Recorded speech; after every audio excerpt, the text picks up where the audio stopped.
Thanks to the students at Prairie Branch for that intro. We'll tell you a little later on how you can do it too. I'm Carl Azus. First up today, we're heading to New York City. That's where the United Nations headquarters is located, and it's where more than 100 world leaders are meeting this week.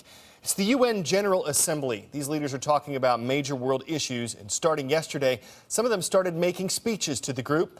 That includes President Obama. He talked about the revolutions in Egypt and Libya. He pushed for change in other Middle Eastern nations like Bahrain and Yemen. He also tried to rally support to fight famine in Africa. But a lot of President Obama's speech was about the Israeli-Palestinian peace process. After his speech, the president met with Israeli Prime Minister Benjamin Netanyahu. He was scheduled to meet with Palestinian President Mahmoud Abbas as well. During the speech, President Obama shared his thoughts on the efforts to create a peace agreement. I know that many are frustrated by the lack of progress. I assure you, so am I. But the question isn't the goal that we seek. The question is, how do we reach that goal? And I am convinced that there is no shortcut to the end of a conflict that has endured for decades. Mahmoud Ahmadinejad, the president of Iran, is expected to make his speech to the General Assembly today. That'll come one day after 2 Americans were released from a prison in Ahmadinejad's country.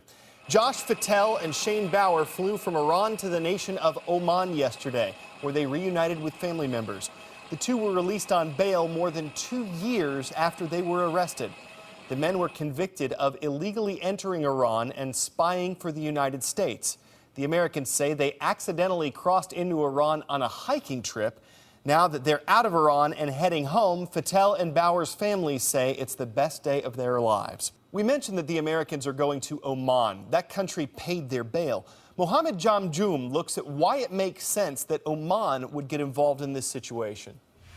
Oman is separated from Iran by the Straits of Hormuz, a key shipping lane for the oil industry. With only 18 miles between both countries, maintaining relations is crucial for this Gulf state. Iran seems like it would be a natural trading partner for Oman. But due to international sanctions, it can't offer the help Oman needs in diversifying its economy.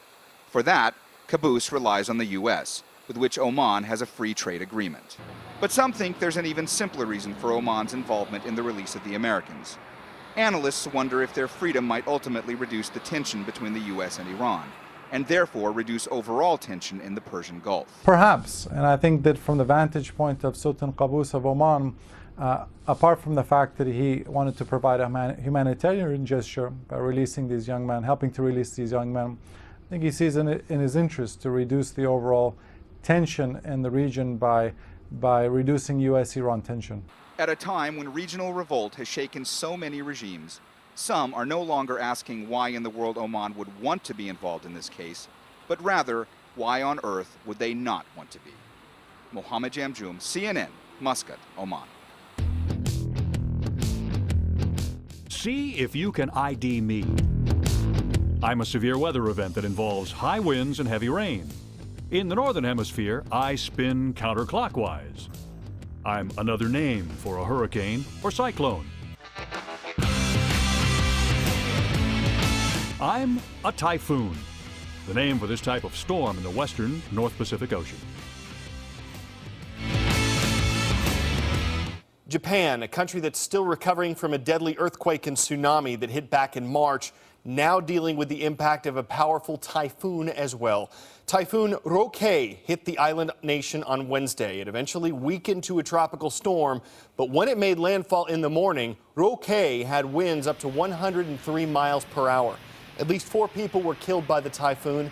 Around 1 million people were urged to evacuate ahead of the storm from areas that were getting heavy rain. Transportation officials said some flights and train service were canceled as well. This video shows the waves that Roke caused when its winds hit the Japanese coast. There were also concerns about the storm's possible impact on the Fukushima nuclear plant. That was the site of a nuclear meltdown after the earthquake and tsunami in March. When Roke hit, officials stopped outdoor construction at the Fukushima plant. They were worried that Roke's heavy rains could send water that had been contaminated by radiation out of the plant. You saw some of our viewers kick off today's program. If you want to follow in Mrs. Brown's students' footsteps, it's as simple as 1, 2, 3. 1, go to the Spotlight section at cnnstudentnews.com. 2, click Send Us an iReport. 3, click Share Your Story and upload your video. Also, keep an eye out for our email response. Next time, it could be you introducing our show. Today's shout out goes out to Mrs. Norwood and Mr. Vernon's social studies classes at Margaret Pullard Middle School in Chapel Hill, North Carolina. A grizzly bear is an example of what? You know what to do.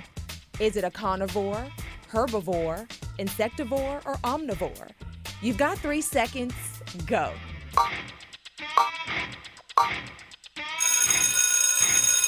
Grizzly bears eat both plants and meat, which makes them omnivores.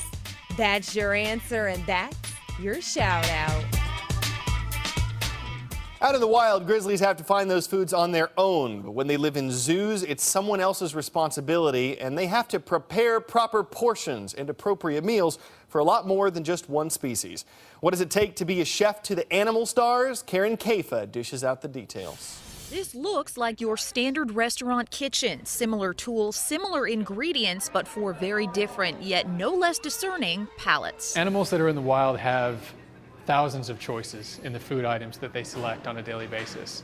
When they come into a zoo setting, we have a finite number of choices. Mike Mislanka heads up the Department of Nutrition here at Washington's National Zoo, including the zoo's commissary, one of just a few centralized operations in this country that plans, prepares, and tracks meals for each zoo resident. It allows for there to be closer attention, potentially better regulation on a daily basis of diet amounts that are going into diets. It allows for better health. 13 staffers, 2 nutritionists, feeding 3,000 animals, about 300 species. So the vitamin C, bananas, water, and some gel to kind of hold it all together. They find a balance between what animals would eat in the wild, what's available here in the region, and the nutrients each animal needs, all done by the book. We have books. So recipe books, just like you would find in your kitchen at home, we have here. That's so recipes can be easily modified if an animal's diet needs to change. These are a bunch of empty... Mice and crickets are some of the things your typical chef might not work with. Otherwise, many ingredients are similar to those in your kitchen. Fruits, vegetables, and a freezer full of meats, albeit a really big one. After all, mouths like these should be kept full and happy. Karen Kafa, CNN, Washington. I've been getting some interesting feedback lately. Well, it's not about me exactly, but about my double, who's made out of cardboard and appeared on Friday's show. See what the buzz is about by clicking in our transcript archive at cnnstudentnews.com and watching our Before We Go segment from September 16th. And if you're on Facebook, you can see what Cardboard Carl is up to when I'm not at work. The address for that, facebook.com/CNN Student News. We came to the gym for today's Before We Go segment. You know, it takes power to work out like this. What if that power was used to fuel the gym? Since we've got this generator, there's about 10 to 15 more people that I've noticed alone coming in to take these classes just to power the environment. This is an idea that'll get your wheels a turning. The spin classes at this New York gym let people get fit and go green at the same time. Pedal the bike, generate electricity. Pedal faster or harder, generate more electricity. Working out and helping the environment sounds like a really good idea. And since the technology seems to work out just fine, they might just want to consider peddling the program to more gyms. Should be easy to put a pretty positive spin on it. All right, CNN Student News rides again tomorrow. We'll see you then.